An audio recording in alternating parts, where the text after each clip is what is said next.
Assalamualaikum warahmatullahi wabarakatuh.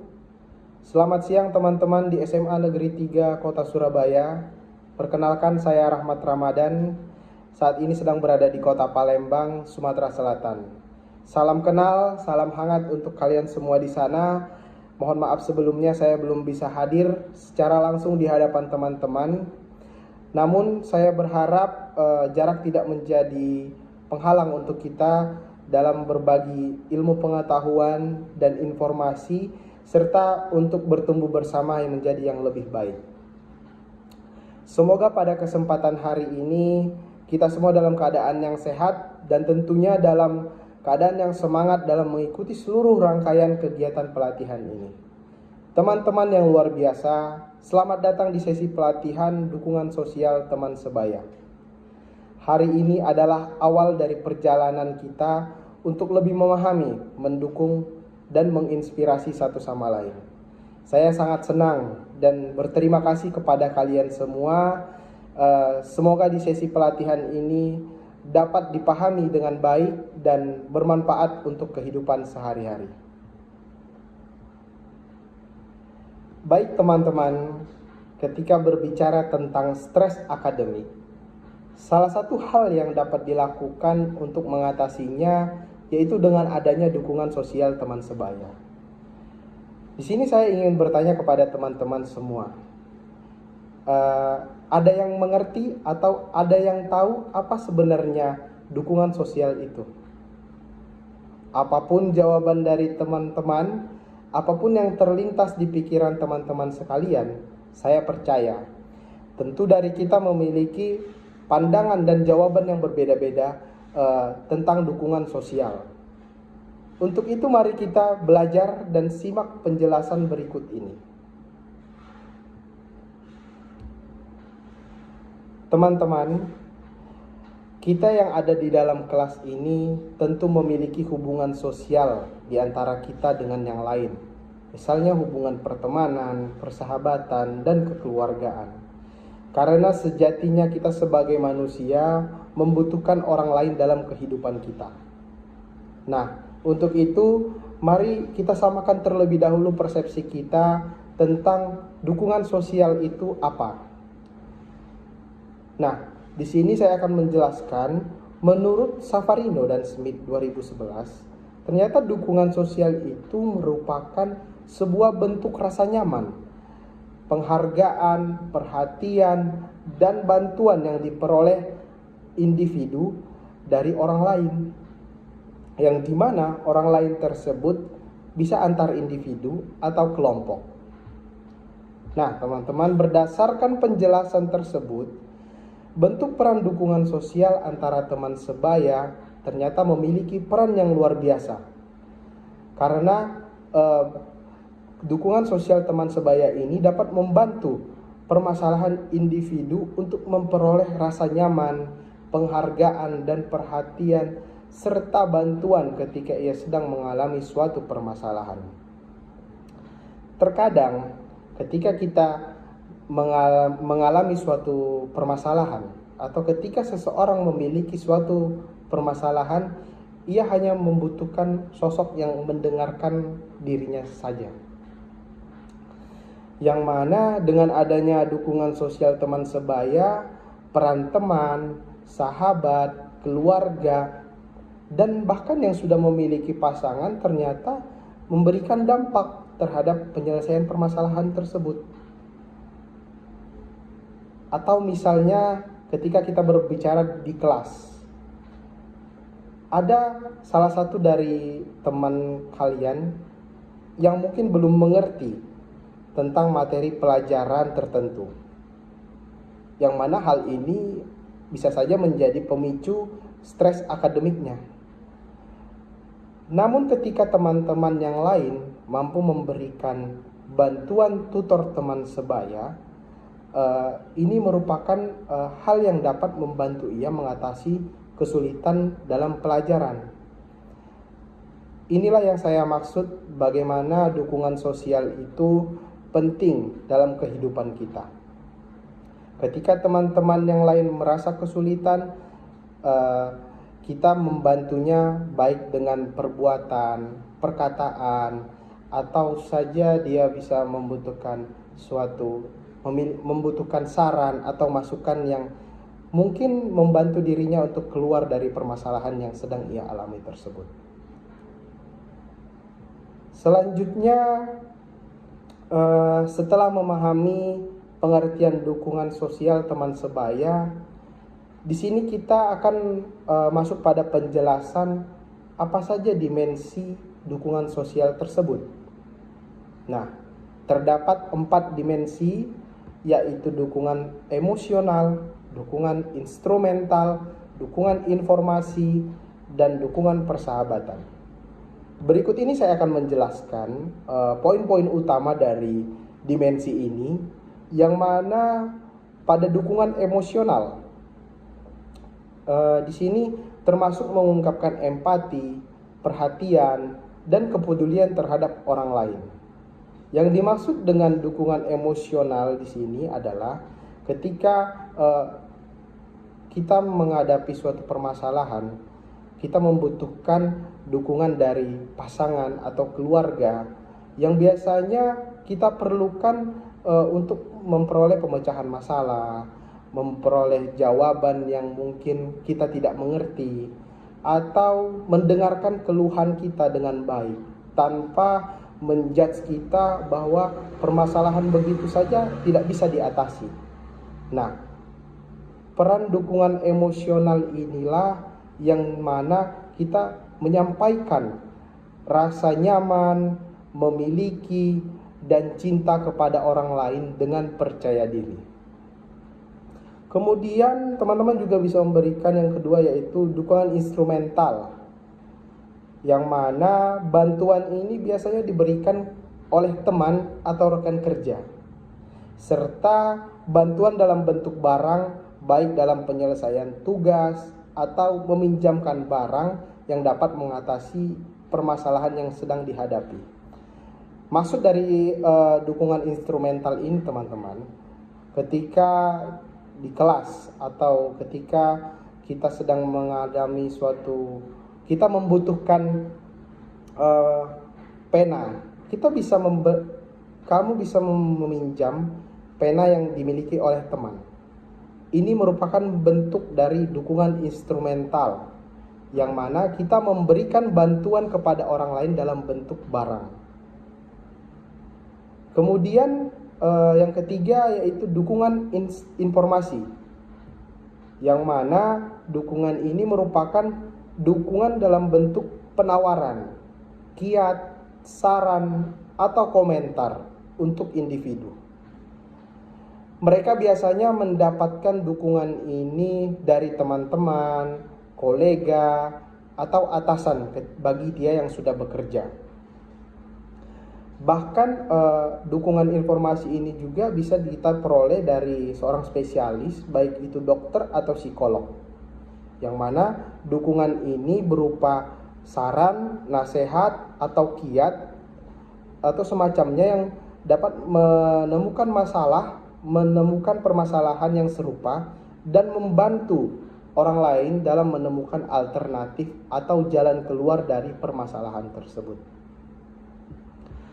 Kemudian dukungan persahabatan, yang mana merupakan dukungan dalam bentuk membiarkan orang lain menghabiskan waktu bersama orang lain. Ini menyampaikan perasaan bahwa orang tersebut adalah anggota dari suatu kelompok. Mereka berbagi minat yang sama, dalam rasa yang sama, dalam komunitas dan keanggotaan dalam suatu kelompok. Dukungan ini membantu orang dalam mengurangi perasaan stresnya, karena dapat memuaskan kebutuhan akan persahabatan dengan orang lain yang membantu mengalihkan pikiran mereka dari kekhawatiran awal yang mungkin sedang mengalami permasalahan. Dengan berkumpul dengan komunitas atau kelompok yang sama, permasalahan-permasalahan itu dapat diatasi dengan baik, sehingga menjadikan dirinya menjadi lebih tenang. Nah, itulah 4 dimensi dalam dukungan sosial teman-teman, yang mana ketika teman-teman ingin memberikan dukungan sosial, teman-teman dapat memberikan bentuk-bentuk dukungan seperti 4 dimensi ini, baik emosional, instrumental, informasi, dan persahabatan. Baik, bagaimana teman-teman sejauh ini, apakah bisa dipahami? Besar harapan saya semoga penjelasan yang telah saya sampaikan tadi bisa dipahami dengan baik. Selanjutnya, di penjelasan terakhir saya akan berbagi tips dan langkah-langkah untuk keterampilan mendengarkan dan empati. Karena menurut yang saya baca, keterampilan ini diperlukan ketika kita ingin memberikan dukungan sosial kepada orang lain. Yang mana langkah-langkah tersebut terdapat 5 langkah. Yang pertama, memberikan perhatian penuh, yaitu kita memberikan perhatian atas perasaan atau permasalahan yang sedang dihadapi oleh orang lain. Ketika kita sudah mengetahui permasalahan yang ia alami, kita memberikan kesempatan bagi dirinya untuk menyampaikan apa permasalahan yang sedang ia alami. Kita mendengarkan dengan penuh seksama, menjadi teman yang mungkin memberikan perhatian terhadap permasalahan-permasalahan yang mungkin menurut kita itu biasa saja, begitu teman-teman. Namun ketika kita sedang ketika sedang mendengarkan orang lain, cobalah untuk memberikan perhatian dengan penuh. Cobalah untuk mendengarkan keluh kesahnya, sehingga ketika ia bercerita kepada kita, kita dapat memahami apa maksud dan tujuan dari yang ia sampaikan atau permasalahan yang ia alami tersebut. Kemudian yang kedua, konfirmasi dan validasi perasaan. Yang dimaksud dengan konfirmasi dan validasi ini, setelah dia bercerita, setelah dia menyampaikan apa permasalahannya, coba kita menjelaskan kembali, coba kita pahami kembali, kita sampaikan apakah yang kamu alami seperti ini, sehingga tidak terjadi perselisihan pemahaman antara kamu dengan orang yang mungkin sedang kamu dengarkan, begitu.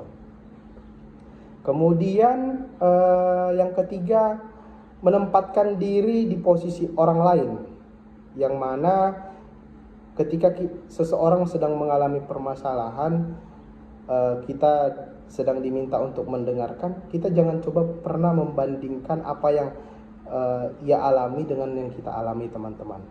Karena sejatinya setiap orang tentu memiliki perbedaan.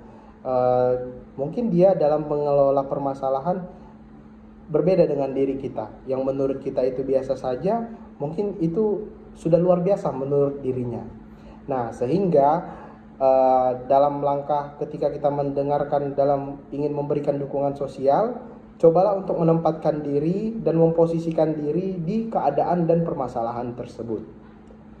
Kemudian yang keempat, yaitu memberikan respon empatis, yang mana kita memberikan respon yang menunjukkan bahwa kita merasa kejadian tersebut adalah hal yang harus, ya mungkin kita menyampaikan bahwa kita turut ikut serta merasakan apa yang ia sedang rasakan, apa yang ia sedang alami, sehingga dia merasakan bahwa bahwa dia memiliki orang-orang di sekitar yang mendukung dirinya ketika ia sedang mengalami permasalahan, teman-teman.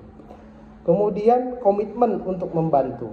Yang kelima ini adalah hal yang sangat penting bagi kita ketika seseorang sedang bercerita, kita mendengarkan permasalahannya, kita berkomitmen membantu dengan sepenuh hati, tanpa membanding-bandingkan diri, tanpa mengukur tingkat permasalahan yang sedang dihadapi. Cobalah untuk membantu semaksimal mungkin. Mungkin dengan kita mendengarkan ceritanya, dengan kita memberikan dia saran ketika dia membutuhkan saran, dapat membantu orang tersebut keluar dari permasalahan yang dia hadapi. Dengan meningkatkan keterampilan mendengarkan dan empati ini, mungkin pada sesi pelatihan ini saya yakin kita semua dapat menjadi sumber dukungan sosial yang kuat dan empatik bagi teman-teman sebaya kita yang lainnya. Oleh karena itu, marilah terus berkomitmen untuk mendukung satu sama lain dalam setiap langkah perjalanan kita.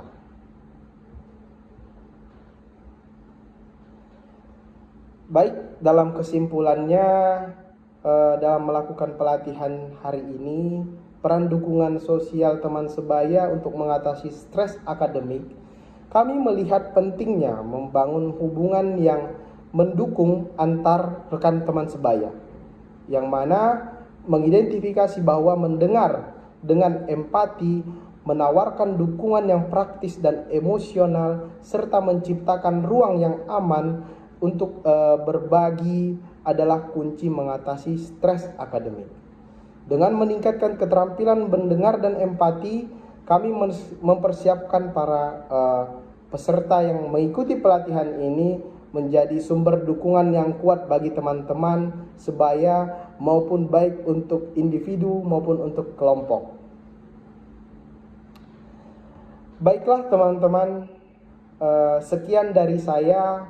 Mungkin banyak kekurangan dan banyak hal-hal yang belum saya jelaskan secara detail atau hal-hal yang mungkin belum dimengerti oleh teman-teman. Saya mohon maaf atas penyampaian saya yang mungkin belum bisa diterima dengan baik.